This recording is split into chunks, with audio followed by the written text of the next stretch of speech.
Secunderabad cantonment BRS MLA Lasya Nanditha మృతి చెందారు. Patancheru ORR పైన ఆమె ప్రయాణిస్తున్న కార్ అదుపు తప్పి డివైడర్ను ఢీకొట్టింది.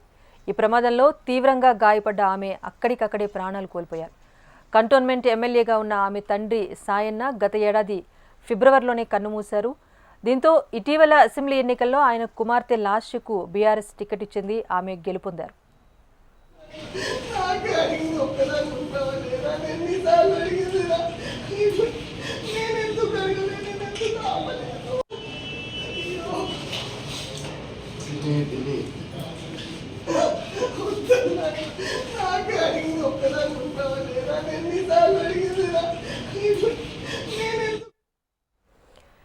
తెలంగాణ రాజకీయ వర్గాల్లో తీవ్ర విషాదమైతే లాస్య నందిత మృతితో నెలకొంది. Secunderabad cantonment MLA Lasya Nanditha road ప్రమాదంలో మృతి చెందారు. పటాన్చెరు ఓఆర్ఆర్ వద్ద ఆమె ప్రయాణిస్తున్న కారు అదుపు తప్పి ప్రమాదానికి గురైంది.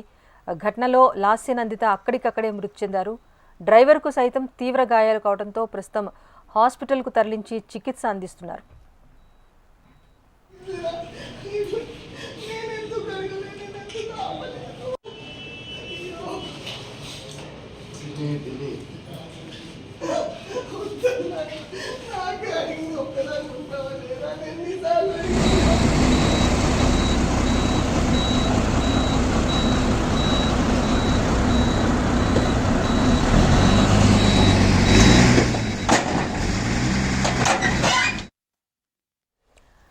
సంగారెడ్డి జిల్లా అమీన్పూర్ సుల్తాన్పూర్ ఓఆర్ఆర్ వద్ద తెల్లవారుజామున ఈ దుర్ఘటన చోటు చేసుకుంది. కారు ముందు భాగం తీవ్రంగా దెబ్బతింది.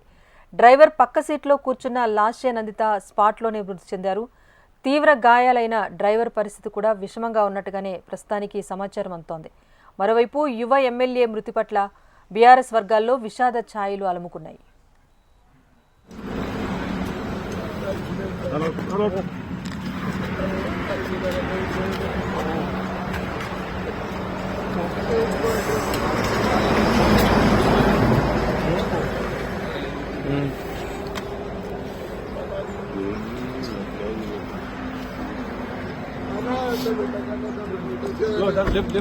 ట్రే తీసుకో ట్రే తీసుకో ట్రే తీసుకో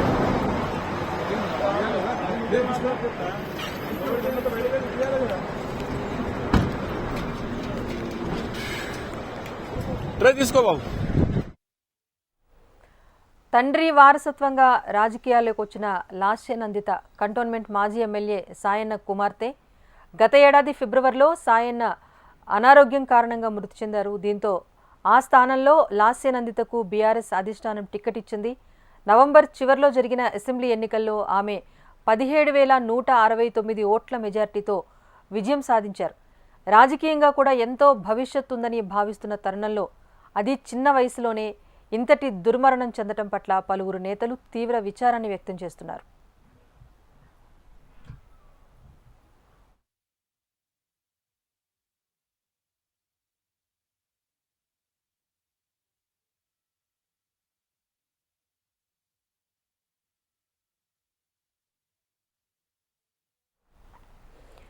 లాస్య నందిత ఎమ్మెల్యేగా ఎన్నికయ్యాక వరుసగా ప్రమాదాలకు గురవుతూ వస్తున్నారు. ఫిబ్రవరి 13వ తేదీన నల్గొండ కేసీఆర్ అధ్యక్షతన జరిగిన బీఆర్ఎస్ భారీ బహిరంగ సభలో కూడా ఆమె పాల్గొన్నారు.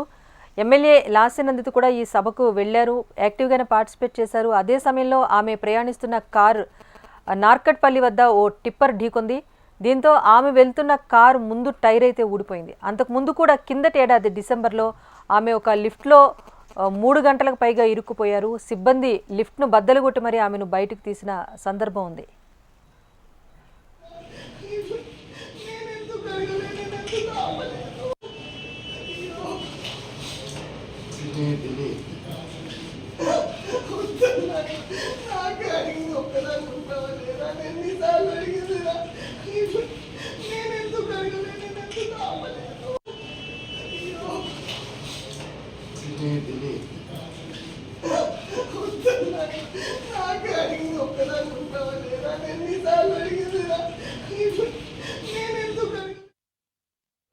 సాయన్న గీతలకు లాస్య నందిత జన్మించారు. ఆమెకు ఇద్దరు సోదరీమణులున్నారు, నమ్రత, నివేదిత. లాస్య కంప్యూటర్ సైన్స్లో బీటెక్ చదివారు. లాస్య నందిత గతంలో కూడా కవాడిగూడ కార్పొరేటర్గా పనిచేశారు. తండ్రి మరణంతో ఆమెకు బీఆర్ఎస్ సీట్ ఇవ్వగా బీజేపీ అభ్యర్థి శ్రీ గణేష్ పైన 17,000 ఓట్ల ఆధిక్యంతో లాస్య నందిత గెలుపొందారు. ఏడాదికే ప్రజాప్రతినిధులైన ఈ తండ్రి కూతురిద్దరూ కూడా మృతి చెందడంతో ఆ కుటుంబంలో విషాద ఛాయలు నెలకొన్నాయి. పలువురు దిగ్భ్రాంతి వ్యక్తం చేస్తున్నారు.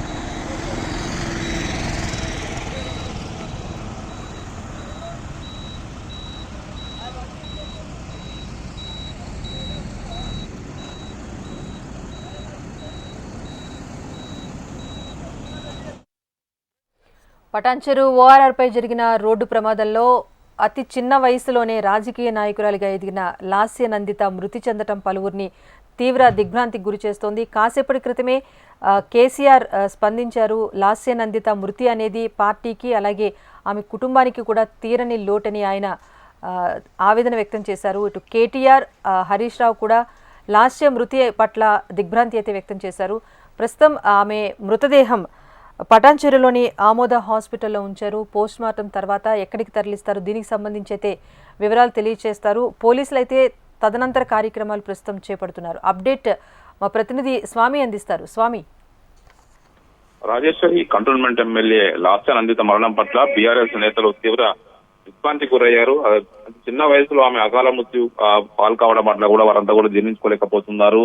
రీసెంట్ గానే ఈ నెల 14వ తేదీన లాస్య నందిత తండ్రి చనిపోయి ఏడాదికి అయిన సందర్భంగా వారి కుటుంబ సభ్యులను కలిసి కార్యక్రమంలో పాల్గొన్నటువంటి కేటీఆర్ ఆ విషయాన్ని గుర్తు చేసుకుంటూ ఆయన ట్వీట్ చేశారు. అతి చిన్న వయసులో మంచి నాయకురాలను మేము కోల్పోయాము. వారి కుటుంబ సభ్యులకు వారి అందరూ కూడా ప్రగాఢ సానుభూతి తెలియజేస్తూ వారి కుటుంబ సభ్యులకి భగవంతుడు మనోధైర్యం ఇవ్వాలని చెప్పేసి కోరుకుంటున్నట్టు ఆయన ట్వీట్ చేశారు. ఆయనతో కొద్దిసేపటి క్రితమే ఇటు పార్టీ సీనియర్ నేత హరీష్ రావు కూడా ఆమోద హాస్పిటల్ చేరుకున్నారు. ఆమె పార్థివ దేహాన్ని అక్కడి నుంచి నేరుగా పోస్ట్ మార్టం అనంతరం ఆమె కంటోన్మెంట్ పరిధిలో ఉన్నటువంటి ఆమె నివాసానికి తీసుకురాబోతుంది. ఇప్పటికే దానికి సంబంధించిన ఏర్పాట్లు కొనసాగుతున్నాయి. ఒకవైపు పార్టీ నేతలంతా కూడా తలసాని శ్రీనివాస్ యాదవ్, మరోవైపు ఇటు జగదీష్ రెడ్డి, సీనియర్ నేతలంతా కూడా సింగరెడ్డి నిరంజన్ రెడ్డి వీళ్ళందరూ కూడా ఇప్పటికే ఆమె మృతి పట్ల ప్రగాఢ సానుభూతి తెలియజేశారు. వాళ్ళంతా కూడా సంతాప సందేశాలను పంపిస్తూ ఉన్నారు. జరిగిన ప్రమాదం పట్ల కూడా పార్టీ నేతలు ఆరా తీస్తూ ఉన్నారు. వరుసగా దాదాపుగా 10-12 రోజుల వ్యవధిలోనే ఆమెకు 2 ప్రమాదాలకు గురై కావడం, 3వ ప్రమాదంలో ఆమె మృత్యు పాలు కావడం పట్ల కూడా బీఆర్ఎస్ నేతలంతా కూడా దీన్ని ఒక విషాద వార్తగా దీన్ని అంతగా చూస్తూ ఉన్నారు. రీసెంట్ గా చలో నల్గొండ సభ సందర్భంగా కూడా ఆమె హైదరాబాద్ తిరుగు ప్రయాణమవుతున్న సమయంలో నల్గొండ పట్టణం దాటిన సమయంలో ఆమె కారు డివైడర్ ఢీకొని డ్యామేజ్ అవుతుంది. వెహికల్ యాక్సిడెంట్ జరిగిపోయి ఆమె స్వల్ప గాయాలతో బయటపడ్డారు. అంతకుముందు లిఫ్ట్ లో వైర్ తెగిపడి కూడా లిఫ్ట్ లో కూడా కింద పడడంతో కూడా ఆమె కూడా స్వల్ప గాయాలతో బయటపడ్డటువంటి లాస్య నందిత 3వసారి జరిగిన ప్రమాదంలో ఆమె మృత్యు నుంచి తప్పించుకోలేకపోయింది. తీవ్ర గాయాలతోటి ఆమె పిఏ మిగతా వాళ్ళందరూ కూడా గాయాల పాలై చికిత్స పొందుతున్నారు. లాస్య నందితను పటాన్చెరు పరిసర ప్రాంతంలో ఉన్నటువంటి ఆమోద హాస్పిటల్ కు తరలించి చికిత్స అందించినప్పటికీ కూడా ఆమె తేరుకోలేకుండా తీవ్ర గాయాలతో దుర్మరణం పాలయ్యారు.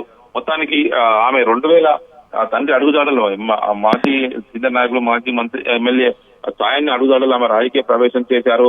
హైదరాబాద్ అశోక్ నగర్ లో జన్మించినటువంటి Lasya Nanditha BTech computer science పూర్తి చేశారు. మంచి విద్యావంతురాలు ఉన్నటువంటి లాస్య నందిత తన తండ్రి రాజకీయాల్లోకి ప్రవేశించారు. 2015 కంటోన్మెంట్ ఎన్నికల్లో ఆమె 4వ వార్డు పికెట్ నుంచి పోటీ సభ్యురాలుగా పోటీ చేసి ఓడిపోయింది. ఆ తర్వాత కూడా ఓడిపోయినప్పుడు కూడా వెనుదిరగకుండా తండ్రి అడుగుజాడలో రాజకీయ వనమాల దిద్దుతూ ముందుకు సాగినటువంటి లాస్య నందిత 2016 జిహెచ్ఎంసీ ఎన్నికల్లో కవాడిగూడ కార్పొరేటర్ గా గెలుపొంది గ్రేటర్ కార్పొరేటర్ గా కవాడిగూడకు పనిచేశారు. ఆ తర్వాత 2021 జరిగినటువంటి జిహెచ్ఎంసీ ఎన్నికల్లో ఆమె కార్పొరేటర్ గా పోటీ చేసినప్పటికీ కూడా ఆమె ఓడిపోయారు. ఆ తర్వాత తండ్రి మరణం తర్వాత 2023 ఫిబ్రవరి 19న ఆమె తండ్రి సాయన్న అనారోగ్యంతోనే ఆయన మృతి చెందడంతో కూడా ఆ తర్వాత తండ్రి స్థానంలోనే బీఆర్ఎస్ పార్టీ అసెంబ్లీ ఎన్నికల్లో ఆమెకు టికెట్ కేటాయించింది. ఆ కంటోన్మెంట్ లో గద్దర్ కూతురు వెన్నెల పైన నిలబడ్డటువంటి లాస్య నందిత హైదరాబాద్ నగరంలో ఉన్నటువంటి సాయన్న అభిమానుల మద్దతుతోటి కంటోన్మెంట్ లో ఆమె విజయం సాధించారు. యువ ఎమ్మెల్యేగా పార్టీకి సేవలు అందిస్తున్నారు. ఎంతో రాజకీయ భవిష్యత్తు ఉన్నటువంటి లాస్య నందిత రోడ్డు ప్రమాదంలో అకాల మృత్యు పాల్పడడం పట్ల ఆమె కంటోన్మెంట్ ప్రజలు కావచ్చు, కుటుంబ సభ్యులు వాళ్ళంతా కూడా తీవ్ర దుఃఖ సాగరంలో మునిగి ఉన్నారు. కాసేపట్లోనే ఆమె మృతదేహాన్ని పోస్ట్ మార్టం పూర్తయిన తర్వాత కంటోన్మెంట్ ఉన్నటువంటి నివాసానికి తరలిస్తారు. ఇప్పటికే దానికి సంబంధించినటువంటి ఏర్పాట్లను పార్టీ సీనియర్ నేత హరీష్ రావు దగ్గరుండి చూస్తూ ఉన్నారు. పార్టీ వర్కింగ్ ప్రెసిడెంట్ కేటీఆర్ ఆమె సంతాపం సంబంధించిన ట్విట్టర్ లో పేర్కొన్నారు. ఇప్పటికే పార్టీకి సంబంధించిన సీనియర్ నేతలంతా కూడా ఎక్కడికక్కడ జరిగిన పరిణామాన్ని ఆరా తీస్తున్నారు. ఓఆర్ఆర్ పై జరిగినటువంటి ప్రమాదం పట్ల కూడా ఆమె రీసెంట్ గా నల్గొండ సభలో ఆమె ప్రయాణిస్తున్నటువంటి ఎన్నో వాహనం పూర్తిగా దెబ్బతిని పాడవడంతో కూడా కొత్త వాహనాన్ని ఆమె మారుతి XL6 ను కొత్తది కొన్నారు. ఉదయం ఆమె ఓఆర్ఆర్ నుంచి ప్రయాణిస్తున్న సందర్భంగా అది ప్రమాదానికి గురై పల్టీలు ఒకవైపు సైడ్ కున్నటువంటి రోడ్డు సైడ్ కున్నటువంటి బారికేడ్స్ ను ఢీకొట్టి అందులోనే కారు విరుకపోయినటువంటి విజువల్స్ మనకు స్పష్టంగా కనబడుతున్నాయి. ఆ ప్రమాదంలో ఆమె తీవ్రంగా కారులోనే గాయాల పాలవడంతో కూడా కారులోనే ఆమె మృతి చెందినట్టుగా తెలుస్తుంది. ఆమెను కారులో నుంచి బయటకు తీసుకెళ్లి స్థానిక ఆసుపత్రులకి తరలించారు. అప్పటికే ఆమె తీవ్ర గాయాలైనటువంటి ఆమెకు చికిత్స పొందుతుంటూనే ఆమె మృతి చెందినట్టుగా కూడా కుటుంబ సభ్యులు తెలియజేస్తూ ఉన్నారు. మరోవైపు ఆమె సోదరిమణులు అదేవిధంగా కూడా తల్లి అందరూ కూడా పూర్తిగా ఈ వార్తను పూర్తి దించుకోలేక వారు తీవ్ర దుఃఖ సాగరంలో ఉన్నారు. మొత్తానికైతే ఎంతో రాజకీయ భవిష్యత్తు ఉన్నటువంటి లాస్యానందిత మృతి పట్ల కూడా అందరూ తీవ్ర ఆవేదనలో సంతాపాన్ని వ్యక్తం చేస్తున్నారు. రాజేశ్వరి, స్వామి, అంటే ప్రమాదం జరిగిన తీరు విషయానికి వస్తే అటు డ్రైవర్ నిద్రమత్తో లేకపోతే అతి స్పీడ్గా వెళ్ళటం వల్ల ప్రమాదం జరిగిందని ఒక ప్రాథమికంగా నిర్ధారణకు వచ్చినప్పటికీ కూడా దీనికి సంబంధించి పోలీసులు ఏమైనా వివరాలు అందించారా? ఆమె సీట్ బెల్ట్ పెట్టుకోలేదని కొన్ని వార్తలు వస్తున్నాయి. సీట్ బెల్ట్ పెట్టుకుని ఉంటే ఈ ప్రమాదం ఇంతలా చనిపోయే వరకు వెళ్ళుండేది కాదు అని చెప్తున్నారు. కానీ ప్రమాదం జరిగిన తీరు చూస్తూ ఉంటే వెహికల్ ఎంత బలంగా ఢీకొంది అన్నది ఆ దృశ్యాలు చూస్తే కూడా అర్థమవుతోంది. ప్రమాదం ఈ కారణాలు ఏంటి అన్నది ఏమైనా పోలీసులు వివరాలు అందించారా? అంటే ఇప్పటి వరకు అయితే ప్రాథమికంగా అయితే ప్రమాదాన్ని పోలీసులు వారి కోణంలో విచారించాల్సి ఉంది. ఏం జరిగిందనేది ఆమె సీట్ బెల్ట్ పెట్టుకున్నట్టుగానే మనకు స్పష్టంగా తెలుస్తుంది. ఆమె గాయపడ్డప్పటికి బయటకు తీస్తున్నటువంటి వైద్య బృందం కూడా ఆమెను బాడీని బయటకు తీసుకున్న సందర్భంలో కూడా సీట్ బెల్ట్ లేనట్టుగా తెలుస్తుంది. ఆమె పిఏ కావచ్చు, డ్రైవర్ కావచ్చు, తెల్లవారుజామున నిద్రమత్తులో ప్రయాణిస్తూ ఉన్న సందర్భంలో సడన్ గా వెహికల్ బ్రేక్ కొట్టినట్టుగా రోడ్డు మీద అయితే స్పష్టంగా బ్రేక్ మార్క్స్ అయితే కనబడుతూ ఉన్నాయి. టైర్ మార్క్స్ వెనుక నుంచి ఎవరైనా ఢీ కొట్టారా లేకపోతే వెహికల్ ప్రమాదానికి గురైందా, ఓవర్ స్పీడ్ తో ఏమైనా జరిగిందా అన్నది కూడా పోలీసులు వాళ్ళదైన కోణంలో విచారిస్తే కానీ విషయాలు బయటకు వచ్చే అవకాశం లేదు. మొత్తానికి సంబంధించిన విషయంలో ఇంత కొత్త వాహనము అది ఇంకా పూర్తిగా ఓవర్ స్పీడ్ ఏమైనా ఉన్నారా లేకపోతే వెనక నుంచి ఎవరైనా ఢీ కొట్టారా లేకపోతే వీళ్ళు నిద్రమత్తులు జోగుతూ రోడ్డు అదుపు తప్పి పక్కకైనా వెళ్లారా అన్నది కూడా ఇంకా తేలాల్సి ఉంది. మొత్తానికి ఆమె సీట్ బెల్ట్ పెట్టుకుని ఎయిర్ బ్యాగ్స్ ఉన్నటువంటి మంచి వెహికల్ అయితే కూడా ఈ ప్రమాదం నుంచి ఆమె బయటపడేవారనే ఒక వాదన అయితే లేకపోలేదు. మారుతి XL6 వాహనం కొంత సేఫ్టీ ఫీచర్స్ ఎంత మేరకు దాన్ని రక్షించగలిగే ఉన్నాయి అనేది కూడా కొంత అనుమానాస్పదంగానే ఉంది. మొత్తానికైతే ఆమె ఇన్నోవా లాంటి మంచి వాహనం అయితే కనుక ఆమె కొంత ప్రమాదం నుంచి బయటపడేది అనే వాదన అయితే కుటుంబ సభ్యులు కావచ్చు ఆమె అభిమానులు వినిపిస్తూ ఉన్నారు. దీనికి సంబంధించి ఫర్దర్ గా పోలీసు దర్యాప్తు పూర్తిగా అయితే తప్ప విషయాలు బయటకు వచ్చే విషయం లేదు. ప్రధానంగా ఇప్పటికైతే ఆమె జరిగిన ప్రమాదంలో కొంత సేఫ్టీ కనుక ఉండి కనుక ఆమె కొంత ప్రమాదం నుంచి గాయాలతో బయటపడేవారు అనే చర్చ అయితే కొనసాగుతుంది. రాజేశ్వరి, స్వామి, ఇంకొక వైపు కుటుంబ పెద్దను కోల్పోయిన కుటుంబంలోనే మరొక విషాదం జరగడం అనేది తీవ్రంగా అందరినీ కలిచివేస్తున్న సందర్భం ఉంది. ప్రస్తుతం బీఆర్ఎస్ పార్టీ తరపున కూడా అధినేతతో పాటుగా మాజీ మంత్రులు కూడా రెస్పాండ్ అయ్యారు. కుటుంబానికి అండగా ఉంటామని చెప్పారు. సో ఆసుపత్రి వద్దకు ఎవరైనా బీఆర్ఎస్ నేతలు చేరుకున్నారా? తదుపరి కార్యక్రమాలు ఎలా కొనసాగుతున్నాయి? దానికి సంబంధించిన వివరాలు ఏంటి? ఇప్పటికే పార్టీ సీనియర్ నేత మాజీ మంత్రి హరీష్ రావు ఇప్పటికే పటాన్చెరులో అహ్మద్ ఆసుపత్రికి వెళ్తూ ఉన్నారు. ఆయన దగ్గరుండి మొత్తం పరిస్థితి అయితే పర్యవేక్షిస్తున్నారు. ఆయన కుటుంబ సభ్యులకు సంబంధించిన విషయంలో పార్టీ అధినేత కేసీఆర్ ఇచ్చిన ఆదేశం మేరకు హరీష్ రావు దగ్గరుండి కార్యక్రమాలు అయితే చూస్తూ ఉన్నారు. ఆమెకు పోస్ట్ మార్టం పూర్తయిన తర్వాత కంటోన్మెంట్ లోని వారి నివాసానికి ఆమె మృతదేహాన్ని తీసుకువస్తారు. అక్కడే ప్రజల సందర్శనార్థం, నియోజకవర్గ ఆమె అభిమానుల సందర్శనార్థం అక్కడే ఉంచుతారు. ఇప్పటికే ఆమె తండ్రి చనిపోయి ఏడాది గడవక ముందే మరో ప్రమాదం అనేది కూడా వాళ్ళ కుటుంబ సభ్యుల్లో తీవ్ర విషాదాన్ని నింపింది. హైదరాబాద్ నగరంలో సాయాన్ని అంటే మంచి సౌమ్యుడు, రాజకీయంగా ఎలాంటి మచ్చలేని నాయకుడు పేరు ఉంది. ఆయనకు ఉన్నటువంటి పేరు ప్రతిష్టల కారణంగానే బీఆర్ఎస్ పార్టీ గుర్తించి ఆయన కూతురు లాస్యానందితకే ఆమె రాజకీయంగా కొంత ప్రజల్లో యాక్టివ్ గా ఉన్నటువంటి లాస్యానందితకే ఎమ్మెల్యే టికెట్ ఇచ్చి ఆమె గెలుపు కోసం పార్టీ శ్రేణులంతా కూడా పనిచేశారు. ఒకవైపు కాంగ్రెస్ పార్టీ నుంచి గద్దరు, బీజేపీ నుంచి ఒకవైపు పోటీ చేసినప్పటికీ కూడా సాయి గణేష్ పోటీ చేసినప్పటికీ కూడా జనమంతా కూడా సాయి అభిమానులు బీఆర్ఎస్ పార్టీ చేసిన అభివృద్ధిని గుర్తించి లాస్యానంద వెంట నిలబడ్డారు. లాస్యానందిత చిన్న వయసులోనే ఎమ్మెల్యేగా ఆమె గెలుపొందారు. గతంలో కార్పొరేటర్ గా మళ్ళీ ఇప్పుడు ఎమ్మెల్యేగా గెలుపొంది రానున్న రోజుల్లో మంచి రాజకీయ జీవితం ఉన్నటువంటి లాస్యానందిత ఇప్పుడు రోడ్డు ప్రమాదంలో అనూహ్యంగా దుర్మరణం పాల్గొనడం పట్ల కూడా వారంతా కూడా పూర్తిగా దుఃఖ సాగరంలో ఉన్నారు. ఆ కార్యక్రమాలన్నీ కూడా బీఆర్ఎస్ పార్టీ అధినేత కేసీఆర్ ఇచ్చినటువంటి ఆదేశం మేరకు పార్టీ సీనియర్ నేత హరీష్ రావు దగ్గరుండి పర్యవేక్షిస్తూ ఉన్నారు. ఇప్పటికే జరిగినటువంటి పరిణామాల పట్ల, జరిగిన ప్రమాదం పట్ల సీనియర్ నేతలంతా కూడా ఆరా తీస్తూ ఉన్నారు. బీఆర్ఎస్ పార్టీ మొన్న జరిగినటువంటి అసెంబ్లీ ఎన్నికల్లో 39 ఎమ్మెల్యే స్థానాలు గెలుపొందింది. మొన్న అసెంబ్లీ సమావేశాల్లో కూడా యాక్టివ్ గా ఎప్పుడు పార్టీ నేతల వెంటే ఉండేటువంటి లాస్యానందిత అసెంబ్లీ సమావేశాల ప్రొసీజర్ అంతా కూడా దగ్గర సీనియర్ నేతలను అడిగి తెలుసుకుంటూ ఉండేది. దీనికి సంబంధించి యాక్టివ్ గా ఉన్నటువంటి నాయకురాలు ప్రధానంగా దుర్మరణం పాల్గొనడం పట్ల కూడా పార్టీ నేతలంతా కూడా కొంత దిగ్భ్రాంతి వ్యక్తం చేశారు. జరిగిన ప్రమాదం పట్ల కూడా వారంతా కూడా ఆరా తీస్తూ ఉన్నారు. ఏం జరిగింది, ఇంత పొద్దున రీసెంట్ గా ప్రమాదానికి గురైంది. ఒకవైపు మొన్న ఏడాది కర్మ సందర్భంగా పార్టీ వర్కింగ్ ప్రెసిడెంట్ కేటీఆర్ కావచ్చు, మిగతా నేతలంతా కూడా ఎమ్మెల్యే మర్రి రాజశేఖర్ రెడ్డి మిగతా వాళ్ళంతా కూడా లాస్యానందిత ఇంటికి వెళ్లి వారి కుటుంబ సభ్యులు సాయన్న ఏడాది కార్యక్రమంలో కూడా పాల్గొన్నారు. ఆ సందర్భంగా గుర్తు చేస్తూ ఆ ఫోటోలని కొద్దిసేపటి క్రితమే కేటీఆర్ ట్వీట్ చేశారు. లాస్యానందితను రీసెంట్ గానే కలిశారు, వారి కుటుంబ సభ్యులు కలిసి మాట్లాడాను.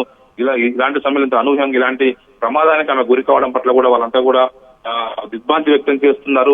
జరిగిన విషయంలో ఆ కుటుంబ సభ్యులకు ప్రగాఢ సానుభూతి తెలియజేస్తూ వారికి భగవంతుడు మనోధైర్యం ప్రసాదించాలని చెప్పేసి వాళ్ళంతా కూడా కోరుతూ ఉన్నారు. రాజేశ్వరి, స్వామి, చివరిగా అంటే 15 ఏళ్ల వయసులోనే రాజకీయ అరంగేట్రం చేసి అనతి కాలంలోనే ఎమ్మెల్యే వరకు కూడా గెలుపొందటం, అది పార్టీ పరాభవం చెందిన నేపథ్యంలో తక్కువ స్థానాల్లో కూడా ఒక యువ ఎమ్మెల్యేగా నిలబడ్డారు. చాలా మంది యువతకు స్ఫూర్తిగా నిలిచారు లాస్యానందిత అని ఇటీవల చాలా క్రేజ్ సంపాదించుకున్నారు ఆమె. సో ఇటు ఆమె అభిమానులు కానీ, కార్యకర్తలు కానీ ఆమె ఫౌండేషన్ త్రూ చేపట్టే కార్యక్రమాల్లో కూడా యాక్టివ్గా పార్టిసిపేట్ చేస్తున్నారు. అలాంటి వారందరూ కూడా వినకూడని వార్త, సడన్గా ఇలాంటి ఒక విషాద వార్త ఈరోజు వినటం అనేది నిజంగా తీవ్ర ఆవేదన కలిగించే అంశమే. ఇప్పుడు కార్యకర్తలు ఎవరైనా అక్కడ చేరుకున్నారా, వారేమంటున్నారు లాస్యానందిత మృతి పట్ల? ఇప్పటికే ఆమె సోదరి తల్లి అంతా కూడా హాస్పిటల్ వైపు వెళ్లారు. ఆమె ముగ్గురు సోదరిమణులు, ఆమెకు సోదరులు లేరు. ఆమె తండ్రి రాజకీయ వారసురాలుగా ఆమె రాజకీయాలకు వచ్చింది. ఒకవైపు గతంలో కంటోన్మెంట్ లో ఆమె వార్డు మెంబర్ గా పోటీ చేసి ఓడిపోయిన అనంతరం తండ్రి అడుగుదాడల్లోనే ఆమె కార్పొరేటర్ కవాడగూడ నుంచి గెలుపొంది మంచి పేరు పరిస్థితులు సంపాదించి పెట్టింది. ఒకవైపు బొంతు రామ్మోహన్ మేయర్ గా ఉన్న సమయంలో వీళ్ళందరూ టీం అంతా కూడా చాలా చక్కగా పనిచేసేది. సాయన్న గతంలో ఆయనకు ఉన్నటువంటి మంచి పేరు, క్లీన్ ఇమేజ్ అంతా కూడా వీరికి ఉపయోగపడింది. సాయన్న అంటే హైదరాబాద్ లో ఎలాంటి మచ్చలేని నాయకుడిగా, నిత్యం ప్రజలకు అందుబాటులో సేవ చేసే నాయకుడిగా వారందరూ కూడా పేరు ఉంది. వాళ్ళ కుటుంబం అంతా మొదటి అశోక్ నగర్ లో ఉన్నప్పుడు కూడా ఆ తర్వాత ఆ నియోజకవర్గ ప్రజలకు అందుబాటులో ఉండాలనే ఉద్దేశంతో కంటోన్మెంట్ కి నివాసాన్ని మార్చుకుని అక్కడే ఉంటున్నారు. తండ్రి మరణించిన తర్వాత కూడా పూర్తి స్థాయిగా ఆమె తల్లి, సోదరిమణులు అందరూ కూడా కలిసి ఒకే దగ్గర ఉంటూ వాళ్ళందరూ కూడా నిత్యం ప్రజలకు చేదోడు వాదోడుగా ఉంటున్నారు. కొద్ది రోజుల క్రితమే లిఫ్ట్ లో తెగిపడిన సందర్భంగా లిఫ్ట్ జారిపడ్డప్పుడు కూడా ఆమె కొంత గాయపడ్డది. అప్పుడే అందరూ కూడా జాగ్రత్తగా ఉండాలని చెప్పి సూచించారు. ఆ తర్వాత మన నల్గొండ ప్రమాదం సందర్భంగా కూడా లాస్యానందితను వరుసగా ఈ ప్రమాదాలు వెంటాడుతూ వచ్చాయి. మూడోసారి జరిగిన ప్రమాదంలో ఆమె మృత్యు నుంచి తప్పించుకోలేకపోయింది. అంత చిన్న వయసులోనే ఎంతో రాజకీయ భవిష్యత్తు ఉన్నటువంటి లాస్యానందిత తండ్రి సాయన్న అడుగుదాడలో నడుస్తూ ఆమె పేరు మీద ఒకవైపు సేవా సంస్థలు ఏర్పాటు చేసి నిత్యం ప్రజలకు సేవ చేసే విధంగా పనిచేస్తూ ఉన్నారు. మొన్నటి అసెంబ్లీ ఎన్నికల్లో కూడా ఆమెకు ఉన్నటువంటి ఆయనకు ఉన్నటువంటి క్లీన్ ఇమేజ్ కావచ్చు, జనంలో ఆయనకు ఉన్నటువంటి మంచి పేరు ప్రఖ్యాతులు కావచ్చు, ఇది కొంత పనిచేశాయి. అందుకోసం బీఆర్ఎస్ పార్టీ కూడా ఆ విషయాన్ని గుర్తించే చాలా మంది నేతలు పోటీ పడ్డప్పుడు కూడా సాయన్న ఉన్నటువంటి కుటుంబం మీద ఉన్నటువంటి మంచి అభిప్రాయంతో, ఆయనకు ఉన్నటువంటి క్లీన్ ఇమేజ్ తోటి మిగతా నేతలంతా కూడా సపోర్ట్ చేశారు. ఒకవైపు తలసాని శ్రీనివాస్ యాదవ్ కావచ్చు, మరోవైపు ఇటు మర్రి రాజశేఖర రెడ్డి, వీళ్ళందరూ కూడా వారి కుటుంబానికి ఎప్పుడు రాజకీయంగా అండదండలో ఉంటూ వారికి చేతనిచ్చారు. ఆమె గెలుపొందే వరకు కూడా సహాయ సహకారాలు అందించారు. ఆమెకు రాజకీయంగా ఎప్పటికప్పుడు అండదండగా ఉన్నారు. ఇలాంటి పరిస్థితుల్లో ఒకవైపు లాస్యానందిత దుర్మరణం పాల్గొనడం పట్ల కూడా వాళ్ళంతా కూడా సంబంధించి జీర్ణించుకోలేకపోతున్నారు. ఎంతో భవిష్యత్తు ఉన్నటువంటి యువ నాయకురాలుగా ఆమెను చూస్తూ ఉన్నారు. ఖచ్చితంగా రానున్న రోజుల్లో మంచి మంచి పదవులు చేసే అవకాశం ఉన్నటువంటి నాయకురాలుగా ఆమెకు పేరు ప్రఖ్యాతులు వచ్చాయి. అలాంటి సమయంలో ఇప్పుడు రోడ్డు ప్రమాదంలో ఆమె దుర్మరణం చెందడం పట్ల కూడా కంటోన్మెంట్ ప్రజలు కావచ్చు, మిగతా అభిమానులంతా కూడా తీవ్ర దుఃఖ సాగరంలో మునిగిపోయి ఉన్నారు. రాజేశ్వరి, రైట్. అప్డేట్ కోసం మళ్ళీ కాంటాక్ట్ అవుతాను స్వామి. Thank you.